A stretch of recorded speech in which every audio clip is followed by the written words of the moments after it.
সবাইকে জানাই সুপ্রভাত। আজ সকালে ঘুম থেকে উঠতে লেট হয়ে গেছে, তাই তাড়াতাড়ি ফ্রেশ হয়ে চলে এসেছি সজ্জার রান্নাঘরে।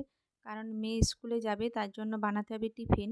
দেখুন, হাঁড়িতে দিয়ে দিয়েছি বাসমতি চাল সেদ্ধ হওয়ার জন্য, আর দিয়ে দিলাম সামান্য পরিমাণে সাদা তেল ও গোটা গরম মশলা। ওটা সেদ্ধ হতে হতে আমি এদিকে সমস্ত সবজিগুলোকে কেটে নেব। দেখুন, সমস্ত সবজি কাটা হয়ে গেছে। আমি ব্যবহার করেছি ক্যাপসিকাম, গাজর আর পনির।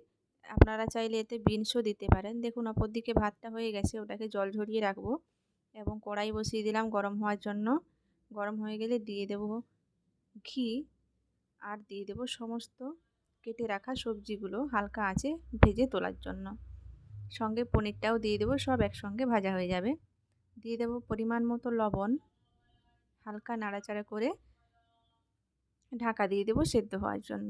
আর আমি এই রান্নাতে একটা মশলা ব্যবহার করব, তার জন্য ব্যবহার করেছিলাম আমি এলাচ, দারচিনি, লবঙ্গ, জায়িত্রী, জায়ফল, তেজপাতা, জিরে। এগুলো হালকা ভেজে আমি গুঁড়ো করে কৌটোয় রেখে দিয়েছিলাম।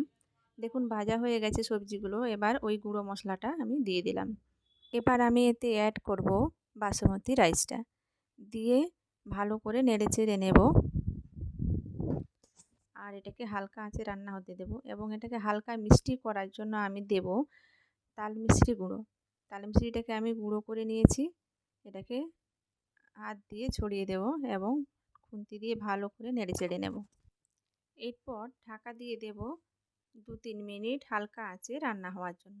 দেখুন বন্ধুরা, তৈরি হয়ে গেছে ভেজ পনির ফ্রায়েড রাইস।